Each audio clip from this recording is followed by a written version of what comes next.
The wedding bells would be ringing my wallet dry. So in order to save some money, I decided that all of their special days would be on the same day. I can't believe this. Can't believe what? I've been engaged for 10 years waiting for you. It's only because you took the first one to come along. Take that back. Justin's a good man. Girls, this is no time to bicker. It's go time, ladies. There's an easier way to save. Get online. Go to geico.com. Get a quote. 15 minutes could save you 15% or more on car insurance. The views of this program are not necessarily the views of KJLL Radio, its management, or its sponsors. The host is solely responsible for its content. Enjoy.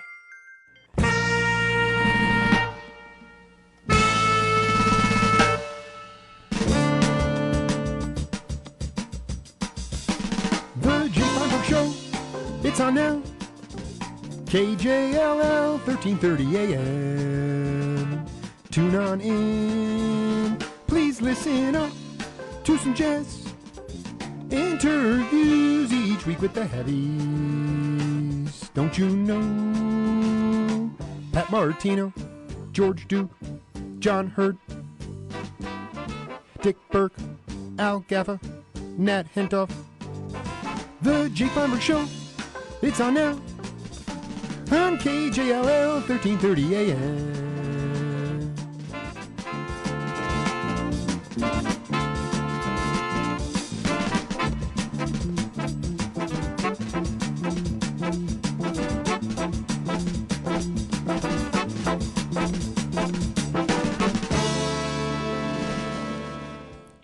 Welcome everybody inside the studios of KJLL 1330 The Jolt. Merry Christmas, Happy Hanukkah, and we are live here. My guest today is a swinger. He swings the band in unorthodox ways, leaving space when there could be fills, and adding fills when there could be space makes him a highly coveted drummer. This might have something to do with the fact that he was a multi-instrumentalist as a youth and didn't pick up the drums till he was a teenager. His timing couldn't have been more perfect as he submerged himself in the psychedelic scene as the drummer for Jefferson Airplane. His skills and ability to adapt to odd time signatures made him a valuable asset to free-thinking jazzers like Gary Burton and Keith Jarrett, Arnie Lawrence, and Phil Woods. But it doesn't stop there, as I recently discovered him as part of the rhythm section for the acerbic stand-up Tom Waits in Nighthawks of the Diner with Jim Huart, who himself is a friend of the Jake Feinberg Show. Without further ado, Bill Goodwin, welcome to the Jake Feinberg Show. Hi, Jake. Jazz at the Gap, the Deerhead Inn. I feel like that place has been housing big jazz for a while. Can you take us through that history and your current gig there? Well, the Deerhead Inn has been what we call the home of jazz in the Poconos, which is the region that the club is located in, the Delaware Water Gap, Pennsylvania, which is considered the gateway to the Poconos. The Poconos, West Coasters might not know, is what we consider mountains. No, I remember. This part of the world, they're actually, compared to the West, foothills. Mount Airy Lodge. They used to do a great commercial for the Poconos back when I was a kid. Welcome to Mount Airy Lodge. Exactly, and he and you know about that? Yeah, no, I was in the house band of Mount Airy Lodge shortly after I moved out this way. I moved out this way in 1970.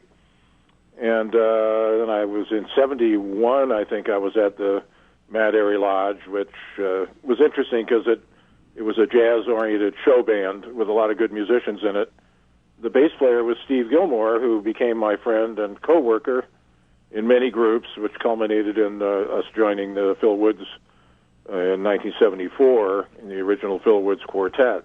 I had no idea that Mount Airy Lodge would have that much significance. That was the origin of the because I used to watch as a kid growing up in the late 70s, early 80s. You know, on public television, they'd have in Long Island, they'd have commercials for the Poconos, Mount Airy Lodge, and my friends and I always sing that jingle to this day. That's great. Let me ask you. I wanted to ask you real quick. How did you link up with Joao Donato? Joao Donato? Yes. The percussionist? The pianist? The pianist. Well, I know Joao, but I never really worked with him. I worked with Joao Palma and the guys who were when I lived in Los Angeles in the 60s. I was friends with Sergio Mendes and Chico de Souza and the guys in the first wave of Brazilian jazz musicians that came to the West Coast. I guess after Bolasete and he was the first wave, and then there was Sergio and his group, and they had recorded in Rio with jazz musicians, and I was aware of them. Then they came to Los Angeles in the '60s, and the percussionist in that group was a guy named Joao Palma. Joao Donato, I just remember from hanging around and stuff, but I think he was more based on the East Coast, and I was on the West Coast. Yeah, well, it shows you the internet is the greatest and worst thing, because when I look up Bill Goodwin credits, it says that you were involved with 2 of his albums in the mid-'60s, and I'm like, that is bizarre. I didn't even know he hit the scene by then, because Emil Richards told me a great story one time about just what a son of a, I can't say it on the air, but he was just, Donato was out of his mind.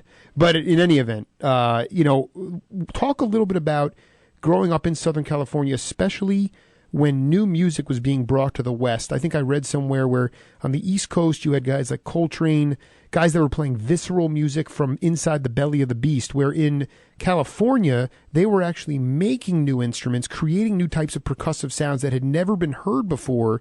That was called the new music of the West. Can you talk about that a little bit? Well, that's more of if Emil was thinking about that, that would be like more of the outsider classical music, like Harry Partch.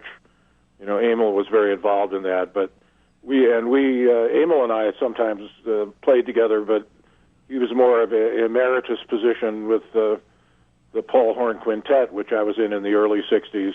You were. Emil had been in the original Paul Horn Quintet, and then I was Billy Higgins was the original drummer. Then there were different drummers. There was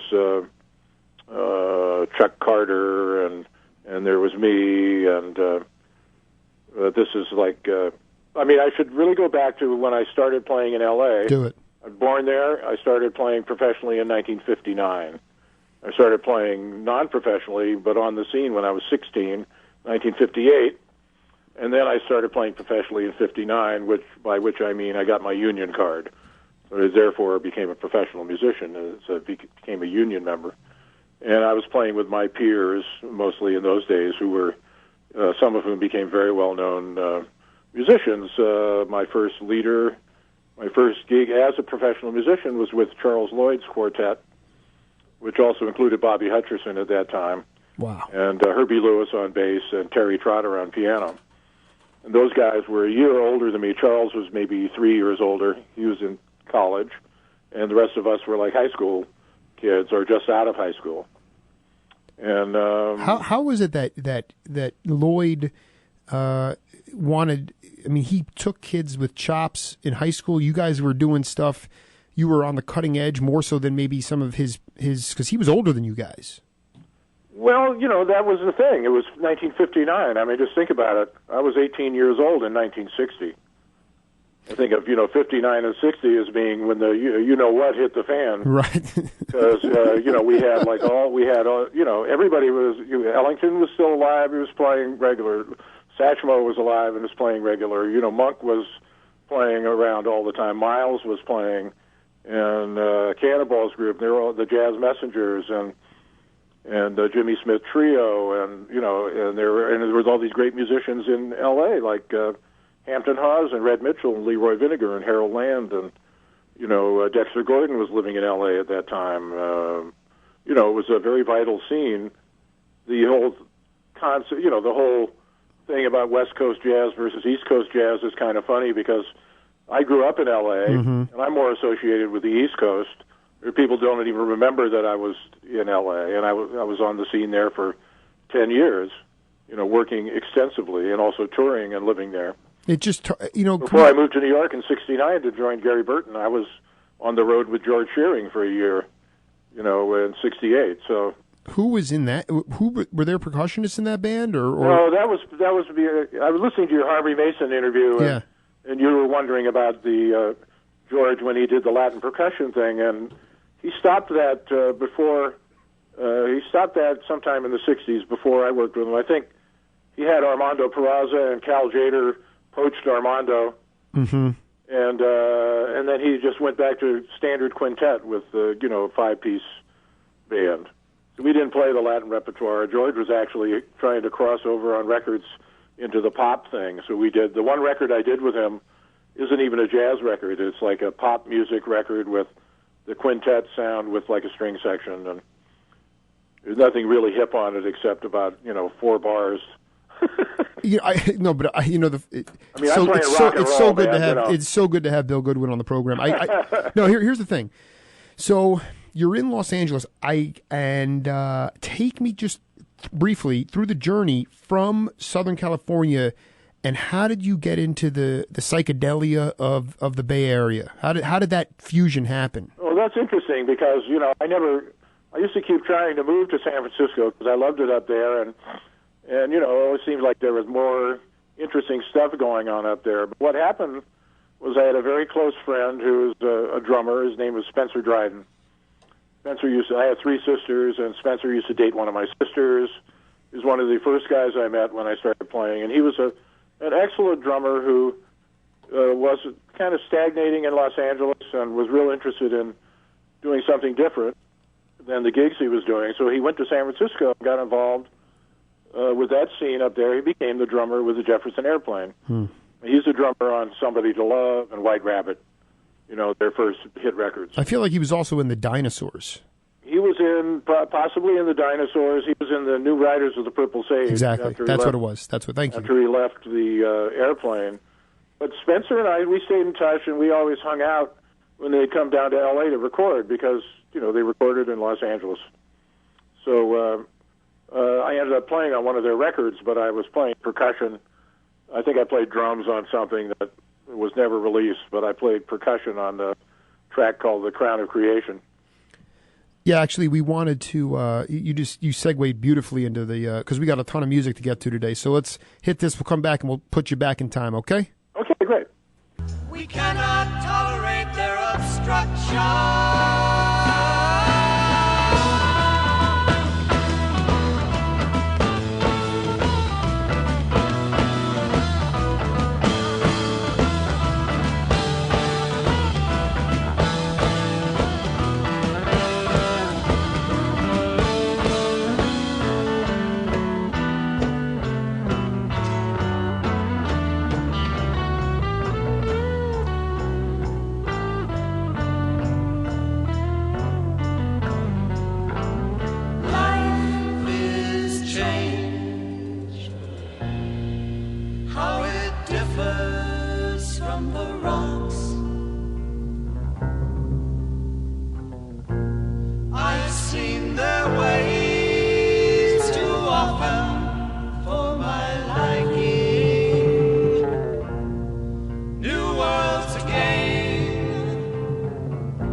There's so many lyrics in there that are fitting for what we're going through right now. We cannot tolerate their obstruction. I feel like that's my life at this point. That's apparently it was Paul Kantner wrote that song, and apparently he lifted some of the lyrics from a science fiction novel. It was like Isaac Asimov, one of the Foundation books, I think. You just piqued the interest. Came out later. I think there's some plagiarism involved. But it's interesting because it's from that area of speculative fiction we used to call science fiction, which I read a lot of when I was a kid. And just talking to my son, who's 40 now, and we were talking about the Game of Thrones and the George R.R. Martin, books, which I'm really into, and he's really into the TV, the HBO show. And we were talking, comparing it with the. Still there? Yeah, I'm here. Yeah, the science fiction or speculative fiction that we, used to do when we were younger. And he was a Dungeons and Dragons player, and I was a science fiction nut. It was just interesting. How much of that played into your mental psyche as you got more and more deeper into the density of jazz and fusion music? Oh, that's interesting. Well, people always ask me what I think of virtual reality, and I say, well, I've lived in virtual reality now since, I started being being a musician. Right. And, I think that actual reality is overrated, and I prefer virtual reality. So, well, speaking of virtual reality, this is something I just recently discovered, and their Bill Goodwin was with a beard that I could only envy to grow. We're going to put this on, Bill, and go back, and we'll come back and talk about it. Okay? Okay, hey Jake, and if my put your guy on because the phone might go out. You might want to call me back on the other number. Just listen in. Okay.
You got back on the phone just in time to hear your drum solo.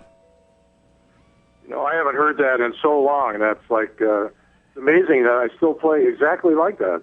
I can't wait to see you live because you were peppering the drum set, but also Steve Swallow was a total animal on that track. Oh man, Steve he's still great. He's still great. Is he's still with us. He's still around. Oh, Steve's still around. Yeah, he works mostly with his I'd say his girlfriend, but Carla Bley and he have been a couple for many years.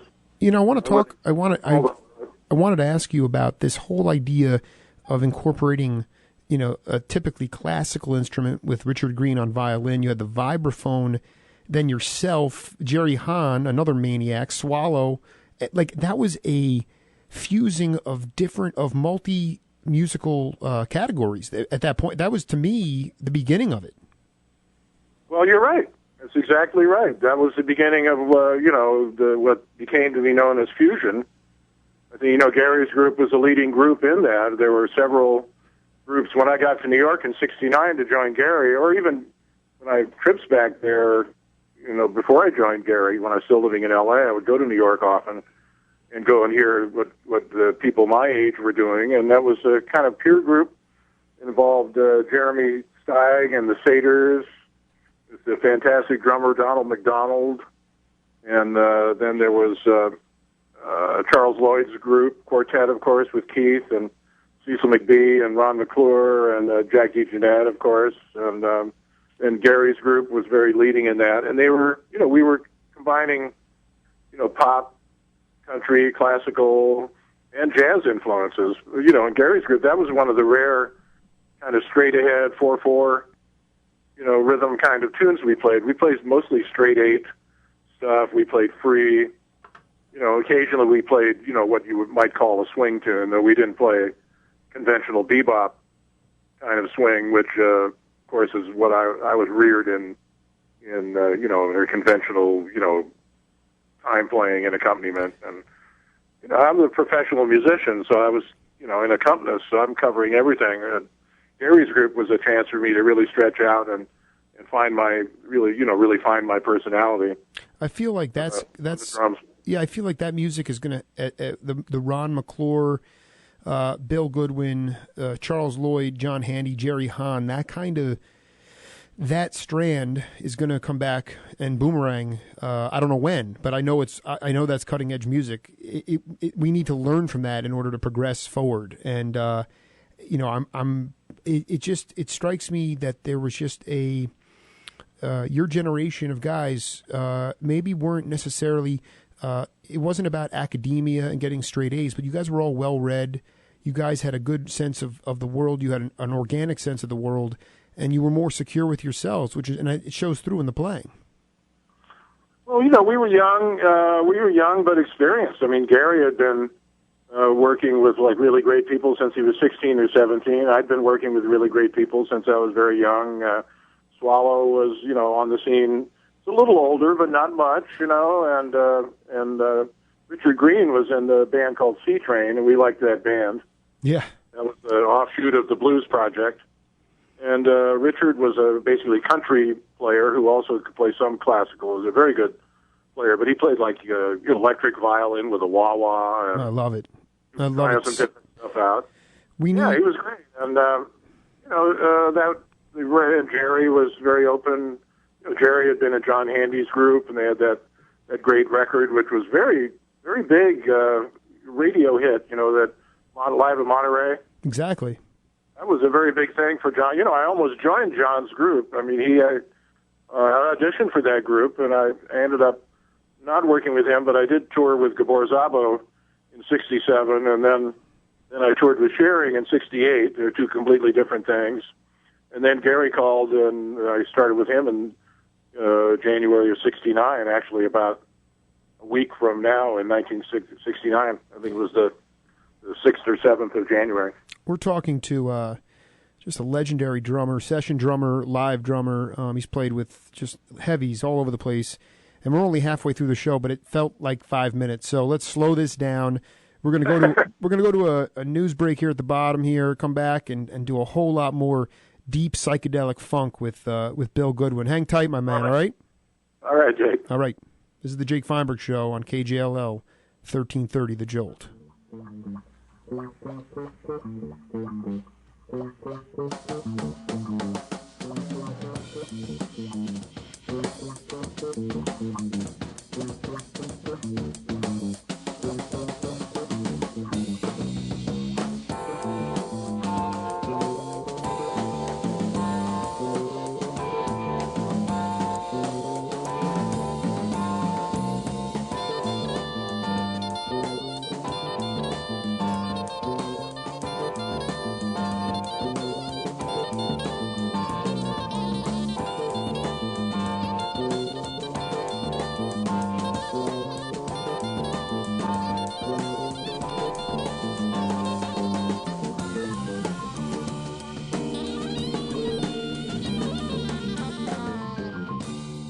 KJLL. Hello, you're on the air. South Tucson.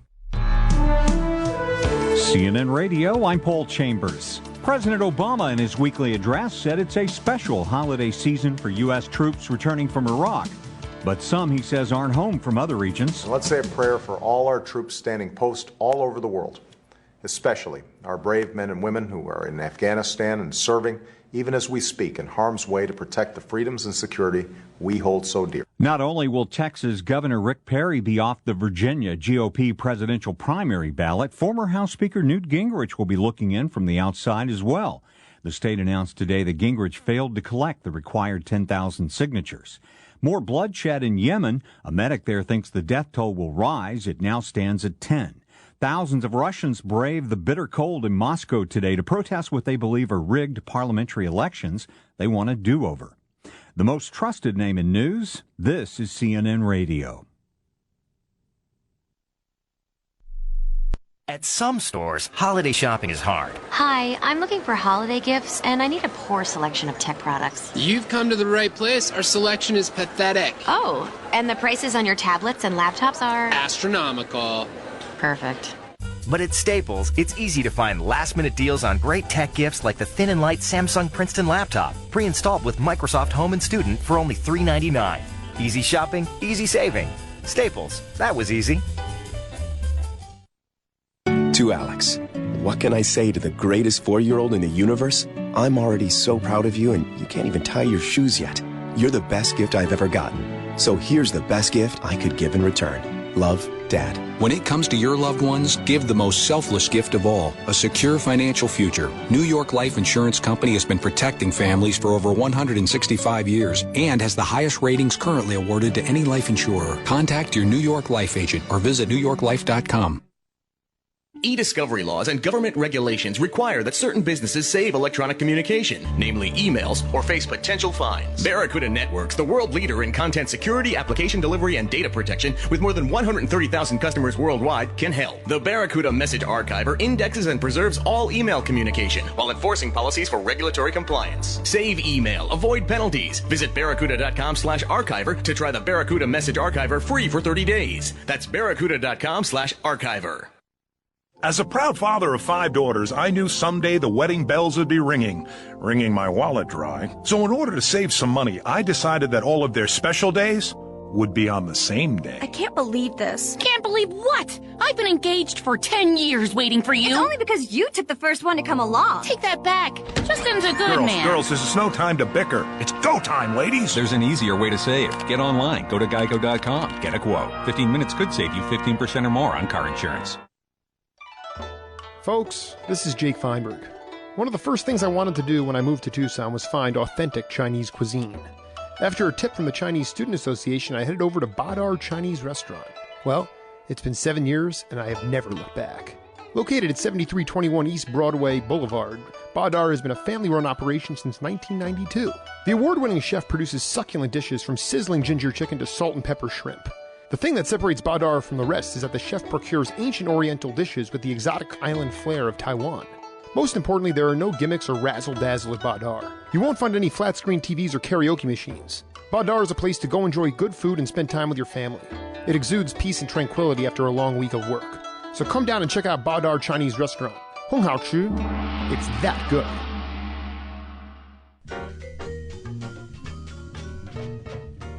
Folks, this is Jake Feinberg. When it came time to decide where to buy my daughter a piano last year, the choice was easy. We got it at Hackenberg & Sons Piano Company. Located at 4333 East Broadway Boulevard, Hackenberg & Sons is Tucson's longest-running family-owned piano business. Run by 3 brothers and a son, they pride themselves on superior instruments and customer satisfaction. It's why they've been around so long. And it's why their pianos are used at the University of Arizona, Pima Community College, and many other prestigious institutions. So whether it's for your child, business, or yourself, when you buy a piano, make sure you go to Hackenberg & Sons. It'll be the beginning of a long-lasting partnership. For more information, visit them at hackenbergpiano.com.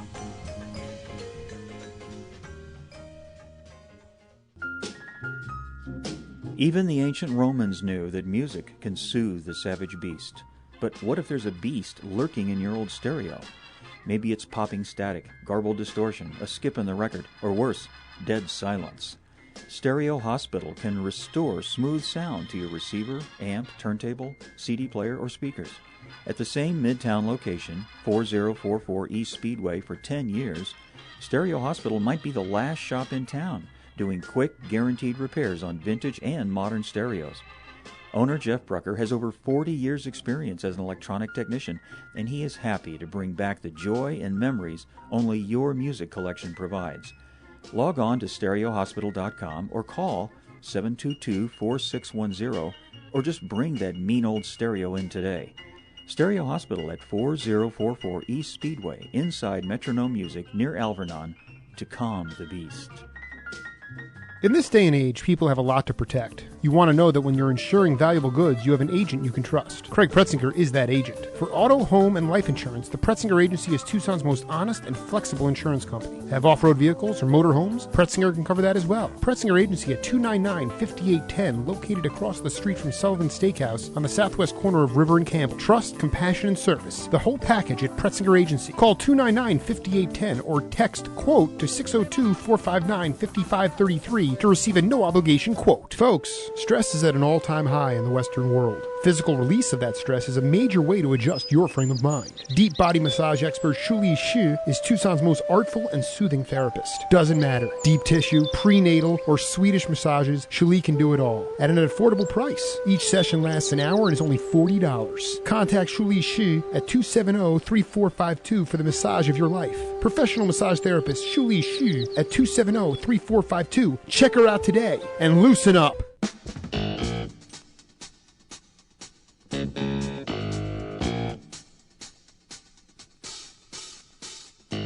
If you're not part of the solution, you're part of the problem. Be a part of a new coalition with Jake Feinberg. The second half of my show starts right now. Welcome back, everybody, inside the studios of KJLL 1330 The Jolt. We're joined here today by drummer Bill Goodwin. Bill, welcome back. Yeah, great to be back, Jake. Hey, you know, I made a couple phone calls today. One of them was to a buddy, old buddy of yours who sends all his love in the world up in Portland, Dick Burke. Oh, man, I love Dick. You know, and I'll tell you, go ahead. One of the first guys I met, the first day I was in New York City, the very first time in 1963, I had Dick Burke's phone number because I'd gotten it from my friend Albert Stinson, the bass player with Chico Hamilton.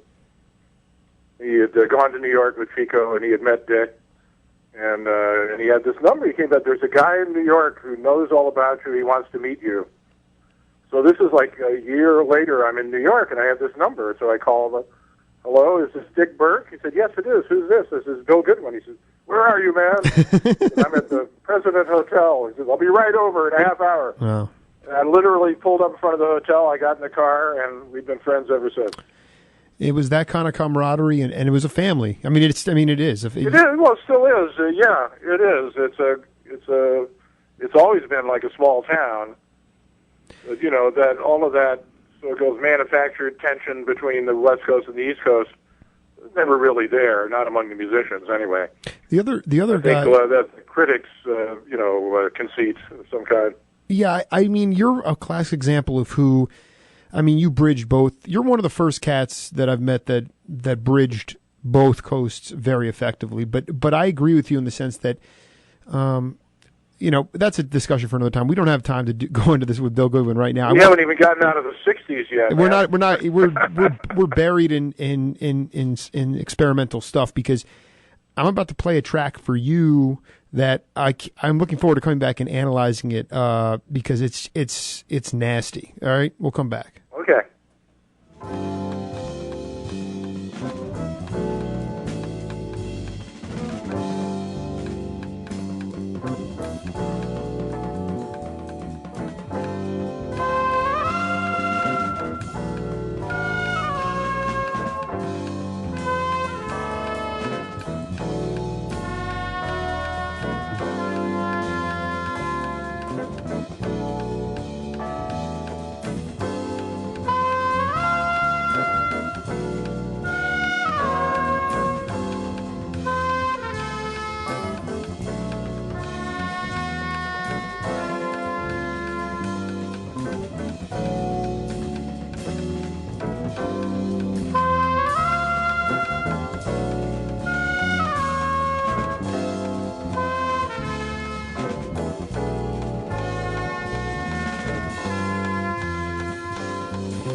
So I need to ask you, Bill, were you, because I looked at the liner notes yesterday, and it's Jabali, Billy Hart, and you. So were you playing rhythm, or were you playing that ta-ta-cha-cha-cha? Well, Billy's playing the set, and I'm playing a mixed percussion set, including a drum set, timbales, cymbals, and percussion. What was going through the mind of all of? How did you put that song? Was that Hal in his brain, or was that all of you just saying? That's Hal. No, that was Hal's composition. I think that's Wild Bird. Yeah, it's like the B section, of Wild Bird. Yeah. Well, that's basically a ballad, but it's got like the 11/4 underneath. The melody moves really slow, the chords move really slow, and then the rhythm is moving, fast beneath it. And it's 11, like a bar of 5 and a bar of 4. And we're basically, Billy's holding it down, and I'm trying to not mess it up, but I'm trying to stretch beyond the time signature into just kind of a pure rhythmic, like pygmy rhythm. We used to call that. Exactly. No, it's go ahead. Pure things. So I'm playing like the timbales. I'm playing the sides, and I'm playing like more those clicking and kind of different sounds. But the way they mix that, I think it really, Billy and I sound like we really we loved doing that record together because we're such good friends, and he's like he's like a brother to me. Well, we've known each other forever, and yeah, it's like the and Randy Brecker on this wah-wah trumpet, man, that is really some crazy stuff. I mean, it was, and the thing, like Harvey Mason last week said Billy recommended him for the Headhunters gig, and it's like it just nice. And it just seems that like there were these, like you said, it was a family. Nobody was insecure enough to say, hey, there were mentors and there were people and there were and you were comrades in arms. You guys really felt like you were all in it together. Well, I think, it was this generational thing. But, when I was coming up, the young guys, we played together. We had our peer group, and we had that peer, family. And we also were friends, and we aspired to be closer friends with the older guys. We always wanted to play with the Harold Lands and Dexter Gordons and the Joe Gordons, and I worked a lot with those guys, and I worked with Art Pepper and the Lighthouse All Stars, and the older cats who were really great players in the LA scene. And it was the same pretty much in New York. When I came to New York, I was playing with Gary and touring with Gary, but as also when I wasn't touring with Gary, I'd be playing with Bob DeRoe. I'd be playing with Al Cohn and Zoot Sims. Before I joined Phil, I was playing with Stan Getz and Jerry Mulligan, and it was a combination of, the older guys might have the gig, and then you get the younger guys in the band because we wanted to play. So it's an evolving thing, and now I'm one of the older guys, but we still have this brotherhood thing, especially between like my peer drummers. I think of Jabali and. Al Foster, Lewis Hayes, Tootie Heath, the guys my age. Roy Haynes. Roy Haynes. Well, he's one of the masters, man. He's like 85. Right. I'm going to be 70 in about a week, 2 weeks. Roy is he's in a whole other category. You're like Lenny White, maybe. Hamilton's even older than Roy. He's like 90 something. I got to get to these guys, man. I mean, you guys were cut from a different cloth. I mean, but what you spoke about, whether you were cognizant of it or not, is just the idea of the amount of work there was. There were real human bodies that had, like Bob DeRoe, if he was doing, multiplication rock or whatever it was, there was work for human beings. Those positions have been taken by technology now, and it's hurt the industry. I mean, the ability for a musician to get a lot of work is not there anymore. Yeah, well, the scene definitely changes, but that changed. When I got on the scene, they were making the changeover from bebop to the hard bop, and then there was the cool jazz, so-called cool jazz, and then the Latin jazz thing started to really happen. With the bands like Shearing and Cal Jader. I could have gone with Cal Jader, actually, and studied, the music with Armando, who was his conguero at that time.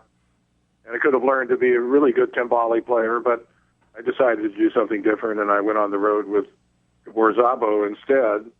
Which in itself was great too. Well, I ended up at the Fillmore, playing the Fillmore for a week opposite Jimi Hendrix and Jefferson Airplane. So working with Gabor. So I mean, it's like you take a certain road and stuff happens.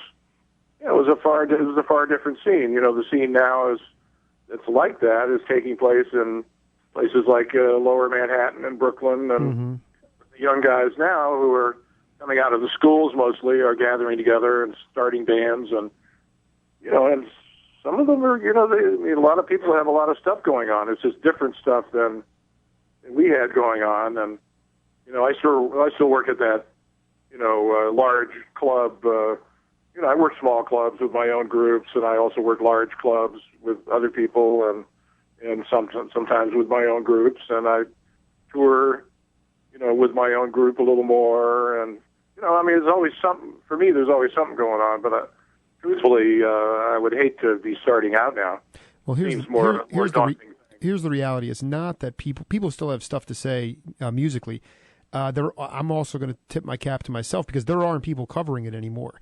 People like Nat Hentoff, who wrote the liner notes to the album when I discovered this next tune we're about to hear, with again a huge bearded Bill Goodwin on drums. Anyway, let's take a listen. We got some good music here, Bill. We'll come back and talk about it. Okay.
I wanted to get Jack's full solo in and your solo too.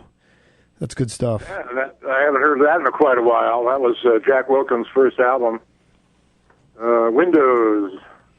Goes for about it goes for about $70, $80 on eBay now too. I guess because of that. Oh, that's funny. You know, every guitar player. That's how I met every guitar player in the world. I made that record with Jack, and it's like, you know, when I made the record with Tom Waits, it's like all of a sudden, you know, like every guitar player, and then like all the, you know, Tom Waits fans, of course, just started coming up to me, going like, "Aren't you the drummer on, like, you know, Windows?" I said, "Yeah, that's me." And you know, on Night Talks for the Diner, and there was a Gary Burton Keith Jarrett record too. That was a biggie in terms of when I first went to Europe. You know, the musicians came up to me and said they loved that record, and you know what it is? When I listen to it, I've been listening to it. That version of Red Clay. I mean, first of all, it's only a trio, so it's kind of nice because it leaves a lot of space. And you're like playing loose. I mean, Lenny, the Freddie Hubbard version is real tight and funky, but this is just so loose. I called Jack today and told him he's getting some play down in Tucson today. He is? No, I mean, I called him in New York. I said, you know, we're playing Red Clay for you. Oh, great. You know, but I mean, Bill, when you look back on the time period of you know, especially the early 70s when you had like sort of a multi-ethnic, what was the most multi-ethnic kind of experience? Because I mean, you crossed over into psychedelia, but you also could have gone with Cal Tjader. So you had Afro-Cuban, you had bossa, you had psychedelic rock, you had jazz, the Hal Galper, Randy Brecker kind of jazz. How do we put that into perspective when we look at it from when you look back in history? Oh, well, I don't know. I think it's just, you know, the time when I came on the scene, that was that time when we had the old masters were still around, and then all the younger players and, you know, the middle-aged players, you say, like, I mean, guys like Coltrane, you know, Miles Davis was probably just turning 40. Coltrane was in his 30s.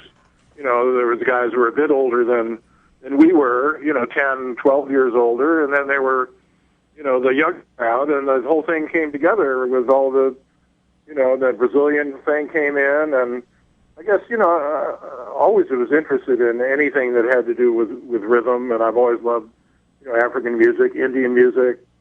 I was in a band in L.A. called the Cosmic Brotherhood that had a three sitar front line. We did one record for Impulse. It was. What's the name of that album? I need that album immediately. What album is that? I think it's just called the Cosmic Brotherhood, and it was a three sitar front line with vibes, piano, saxophone, and two drummers, and bass and percussion. I guess Indian percussion. Right. We did one studio record, and then we did a live record, and Impulse wouldn't release it. They said it was too far out. But the label that released Ascension, we were too far out. You know, how did you wind up getting involved with Phil Woods? And you guys had quite a big longevity with a lot of albums. Yeah, well, it's almost 38 years I've been playing with Phil now. It'll be 38 years in February. 12th of February is when we, in 1974, was when we first decided that we would have a group together. I met Phil, you know, I mean, I've had, Jake, I've had so much, like, kind of kismet in my life. It's kind of amazing. Mm-hmm. It's like, you can't plan a lot of this stuff out, and Phil Woods' group was one of those things. My sister introduced me to Phil. It was her boyfriend at the time.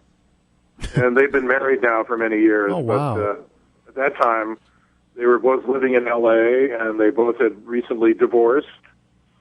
And they hooked up and fell in love and moved to the East Coast.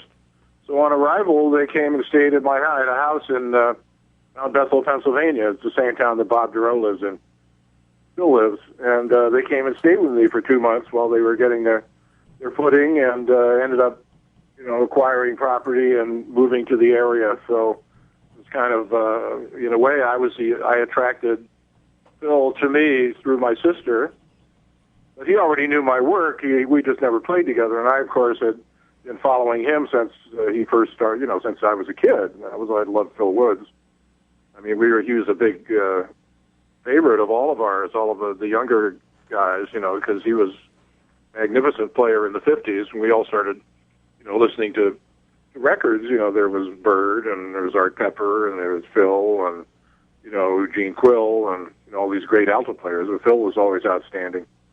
And I loved Dizzy Gillespie's big band. That was, another thing that he did. Anyway, so he came to my house, and when I met him, I thought, we'll probably play together. Maybe we'll do some gigs or something. And that's the way it worked out. It's a good documentation of that in the Mosaic 20th anniversary set. It's called the Mosaic box of Phil Woods. It's all Phil Woods quintet outtakes.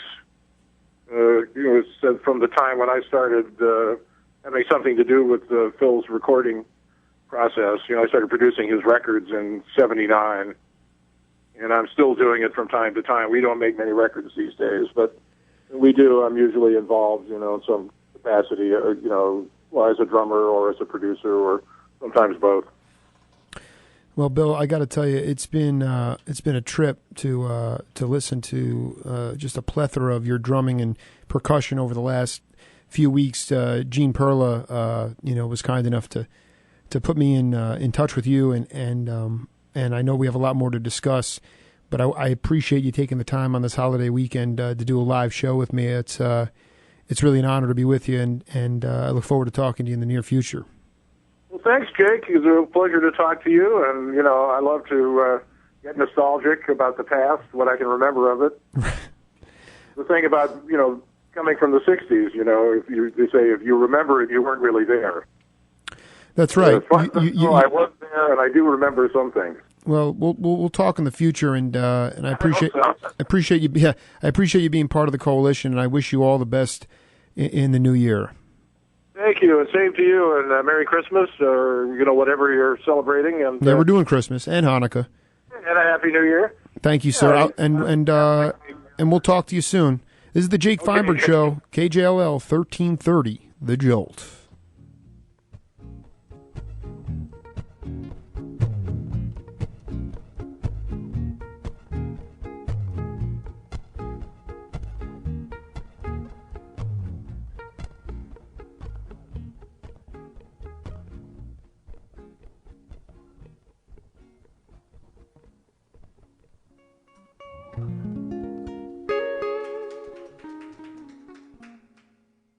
KJLL, South Tucson. CBS News, I'm Sam Litzinger.